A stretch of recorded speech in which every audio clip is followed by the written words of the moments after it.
जी, अस्सलाम वालेकुम, मैं ख़ावर शहज़ाद और आप देख रहे हैं मेरा यूट्यूब चैनल। और आज हमारी इस वीडियो में हम बात करेंगे भाई से, समद कुरैशी, अब्दुल समद कुरैशी। ये भाई हैं यूके में। तो मैंने कहा कुछ लोग आप बहुत सारे क्वेश्चंस पूछते हैं कि यूके, ऑस्ट्रिया व्हाट्सएवर, तो मैंने कहा भाई से हम हार्ड फैक्ट्स पे बात करेंगे थोड़ी-सी। तो समद आप पहले अपना छोटा-सा इंट्रोडक्शन दे दो, ताकि समझने में कुछ आसानी हो जाए। ठीक है, मेरा नाम अब्दुल समद कुरैशी है और मैं 1 साल से यूके में हूँ। स्टडी वीज़े पे मैं यूके आया था और जो मेरी यूनिवर्सिटी है वो यूनिवर्सिटी ऑफ हर्टफोर्डशायर है और मैं यहाँ पे मास्टर इन डाटा साइंस का स्टूडेंट हूँ with placement year. With placement year, अच्छा। तो ये क्या होता है प्लेसमेंट ईयर? और अ, जैसे मास्टर 2 इयर्स का होता है हर कंट्री में, लेकिन यूके में जो है वो 1 ईयर का होता है जो इंटरनेशनली रिकॉग्नाइज्ड होता है। तो फिर यूके जो है आपको एक ऑप्शन देता है कि आप विद रिसर्च या विद इंटर्नशिप 1 और ईयर आप यूके में स्पेंड कर सकते हो। अगर आप इंटर्नशिप करते हो तो फिर आपका जो है रिसर्च वर्क जो है वो एग्ज़ेम्प्ट हो जाता है और अगर आप रिसर्च वर्क करते हो तो फिर आपको जो है पीएचडी के लिए भी एलिजिबल हो जाते हो, क्योंकि आप थीसिस वगैरह लिखते हो और पीएचडी की रिक्वायरमेंट होती है, तो ये आप लीडिंग टू पीएचडी कह सकते हैं। तो आपका जो ये है मास्टर्स, ये लीडिंग टू पीएचडी है? ये लीडिंग टू पीएचडी है। अच्छा, चलो ठीक है, हो गया। अच्छा, यूके का प्रोसेस तो बच्चों को मोर एंड ओवर क्लियर है, कंसल्टेंट उसको इज़िली मैनेज कर देते हैं सारा कुछ। मैंने प्रोसेस पे बात नहीं करनी बिल्कुल आपसे, क्योंकि प्रोसेस तो कंसल्टेंट्स के थ्रू आप जाके किसी की भी कर सकते हैं, 1 हफ्ते में आपका वीज़ा हो जाता है, सब कुछ हो जाता है। मेरी थैंक मेन आपको जो आज ज़हमत देने का मकसद ये है कि यार मैं थोड़े से ना आपसे हार्ड फैक्ट्स पे बात करूँ। सबसे पहले तो आप ये बताओ कि यूके अगर कोई बच्चा आना चाहे एज़ कंपैरिज़न टू यूरोप, तो उसके लिए उसको उसको क्या बेनिफिट्स हैं, मतलब सबसे पहले? सबसे पहला बेनिफिट तो ये है कि ये एक इंग्लिश स्पीकिंग कंट्री है, लैंग्वेज बैरियर कुछ नहीं है। ठीक है। ऐसी भी आपको टूटी-फूटी इंग्लिश बोलनी आती है, आपका यहाँ पे गुज़ारा चल जाता है। जो यहाँ के जो नेटिव लोग होते हैं काफ़ी आपकी हेल्प आउट कर देते हैं इस मैटर में। और सेकंड ये है कि यहाँ पे आपको अपनी कम्युनिटी भी मिल जाती है हुँ, और ये आप कह सकते हैं कि 2 बड़े बेनिफिट्स हैं, जो आप यूके आएँगे तो आपको मिल सकते हैं। हुँ, ठीक है। तो वो उसके अलावा मतलब ये आप कितने परसेंट तक हेल्प करते हैं? कि कितने कितने परसेंट आपका मतलब ऑब्वियसली आपकी कम्युनिटी है, तो वो आपको काफ़ी हेल्प करती है या नहीं हेल्प करती बिल्कुल भी? अगर पाकिस्तानी कम्युनिटी की बात करूँ तो वो आपको 70-80% ही हेल्प आउट करने की कोशिश कर रही होती है। लेकिन अगर मैं दूसरी नेशंस की बात करूँ, अपने नेबरिंग कंट्रीज़ के हवाले से बात करूँ, सबसे पहले इंडिया की बात करूँ, तो वो उनकी जो कम्युनिटी है वो काफ़ी स्ट्रॉन्ग होती है, वो काफ़ी हेल्प आउट करती है। बांग्लादेश की जो कम्युनिटी है वो अपने स्टूडेंट्स को और अपनी कम्युनिटी को काफ़ी हेल्प आउट करने की ट्राई कर रही होती है। लेकिन पाकिस्तानी जो है वो आप कह सकते हैं कि कुछ हद तक जो है वो करते हैं हेल्प, हुँ। ज़्यादातर नहीं कर रहे होते। अच्छा, ठीक है। अब जो हम मेन मकसद ये है कि ये बताओ कि अगर कोई बच्चा जिसका सोल प्रोसेस मतलब यूके में आने का लोगों का मेन सोल प्रोसेस यही होता है कि उनको कम पैसे कमाने होते हैं फ़ॉरेन से। क्योंकि वो ज़ाहिर है इतना एक्सपेंसिव पैसे पे करके सारा कुछ करके आए होते हैं। एक क्वेश्चन मैं आपसे ये भी पूछूँगा कि कितना ओवरऑल एक्सपेंस जो है वो स्टार्ट में आपको लगता है मिनिमम टू मिनिमम कितना एक्सपेंस होना चाहिए इंग्लैंड के लिए? फिर हम जॉब की तरफ आते हैं। अगर आप फॉर बैचलर्स आएँ तो वो हुँ, 3 इयर्स का होता है यहाँ पे बैचलर्स, तो आपको अच्छा। तकरीबन 1 ईयर की फीस जो है वो देकर आनी होती है, जो रिकमेंडेड होती है। तो 1 साल जो फीस नॉर्मल चल रही होती है वो 13,500 13,500 पाउंड से स्टार्ट हो रही होती है बैचलर पर ईयर। तो कुछ यूनिवर्सिटीज़ आपको फैसिलिटी ये प्रोवाइड करती हैं कि आप 5 या 6,000 5 टू 6,000 इनिशियल डिपॉज़िट दे दें, जो आप कंसिडर कर सकते हैं कि वो आपका 1 सेमेस्टर की फीस है, तो आप देकर आ सकते हैं। ओवरऑल एक्सपेंस में बात करूँ और मास्टर की अगर बात करूँ तो मास्टर यहाँ पे जो अच्छी यूनिवर्सिटी आप अगर चूज़ करें तो 14,000 तक उसकी जो है ऑन एवरेज फीस होती है यूके में 1 ईयर की। और अगर 2 इयर्स उसके की लेंगे अलावा तो वीज़ा फीस कितनी होती है स्टार्ट में? वीज़ा फीस 383 होती है। अगर मैं पाकिस्तानी रुपीज़ में टोटल बात करूँ, जिसमें इनिशियल डिपॉज़िट हो गया आपका, इंश्योरेंस होगी हेल्थ, क्योंकि आपको पहले पे करनी पड़ती है यूके में। हुँ, जैसे कि कुछ कंट्रीज़ में आपको वीज़ा अप्रूव होने के बाद पे करनी पड़ती है, लेकिन यूके के लिए आपको पहले करनी पड़ती है। इसके अलावा आपको वीज़ा फीस, कंसल्टेंसी फ़ी, एयर टिकट्स, इनिशियल डिपॉज़िट, अगर ये मैं बात करूँ तो आपका तकरीबन 23 से 24 लाख, 23 टू 24 लाख पाकिस्तानी रुपीज़ ये आपके लग जाते हैं इनिशियल। मतलब ये आपने पे करने ही करने होते हैं।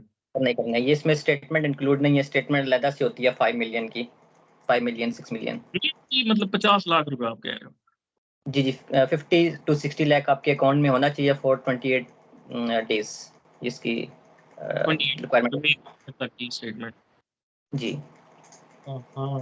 बट चलो इसमें एक ये फायदा होता है, स्टेटमेंट के हवाले से आपको कोई अपना टैक्स रिटर्न्स वगैरह नहीं दिखाने पड़ते, कोई प्रॉपर्टी के डॉक्यूमेंट्स नहीं दिखाने पड़ते। यूके को इससे कोई केयर नहीं है कि आपके पास पैसा कहाँ से आया है, उसको सिर्फ ये है कि आपके अकाउंट में पैसा है या नहीं है, आप सिर्फ वो ये फीस देखता है। नहीं दे सकोगे, अपना खर्चा कर सकोगे कि नहीं? यस। हाँ, ओके ओके। और इसमें मतलब वो बेशक कंसल्टेंट बना ले, इन्वेस्टर बना ले, जो मर्जी बना ले, डजंट मैटर। Doesn't matter.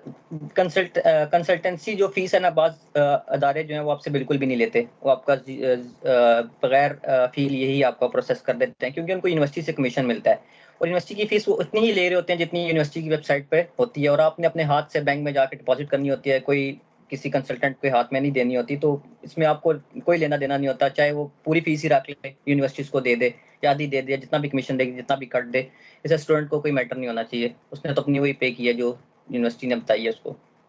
हाँ, ओके ओके ओके। अच्छा, चलो ये भी सही हो गया।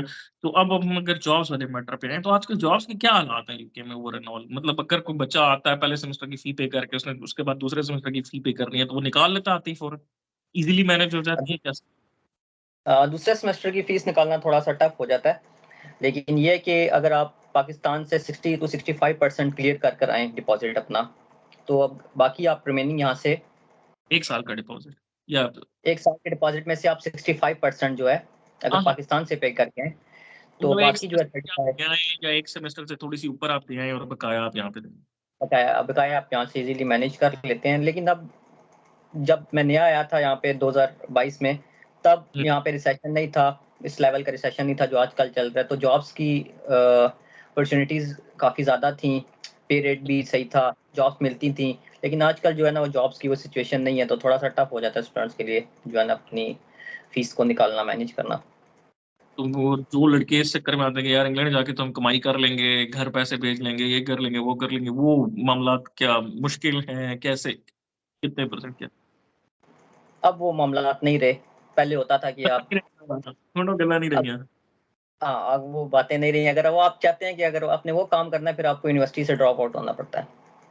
फिर आपको यूनिवर्सिटी से ड्रॉप आउट, मतलब आप ये कह रहे हो कि अच्छा ठीक है, उस पे और वो फिर मतलब दूसरे साइड वाला मामला निकल जाता है, जिस वो पे तो फिर रिकमेंड भी नहीं होता, वही ना, वो रिकमेंड नहीं होता, वो आप फड़े जाओ तो बस फिर क्योंकि आप 10 साढ़े 10,000 फीस आपने अगर निकालनी है 8-9 महीने में, तो फिर आप देख हुँ, लें पाकिस्तान क्या भेजेंगे या अपने किसी भी कंट्री में क्या भेजेंगे बैक होम।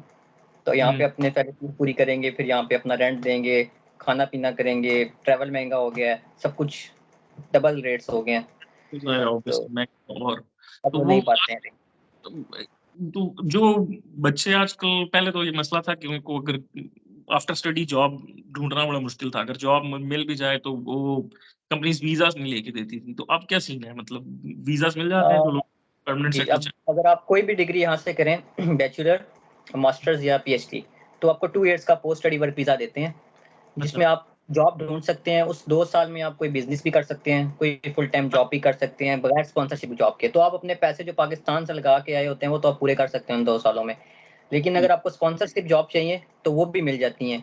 अभी जो ऋषि सुनक हैं, जो प्राइम मिनिस्टर हैं यूके के, उन्होंने अनाउंसमेंट की है कि अगर आपको ड्यूरिंग द स्टडी, आपने पहले से ग्रेजुएशन की हुई है फॉर एग्ज़ाम्पल अपने होम कंट्री से, अगर आप ड्यूरिंग द स्टडी आपको जॉब ऑफर लेटर मिल जाता है, तो हम आपका वीज़ा स्विच कर देंगे स्ट्रेट अवे।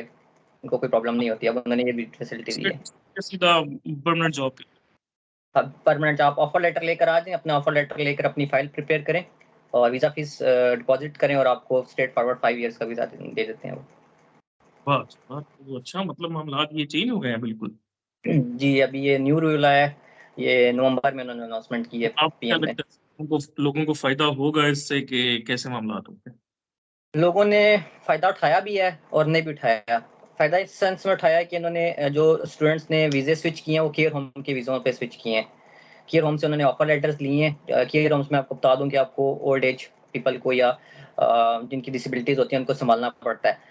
तो हुँ, उनकी केयर के वीज़े होते हैं वो। तो स्टूडेंट्स ने ज़्यादातर उसमें स्विच करने की कोशिश की है। उन्होंने ये नहीं सोचा कि हम एक व्हाइट कॉलर जॉब की तरफ जाएँ, जो ईज़ी प्रोसेस है।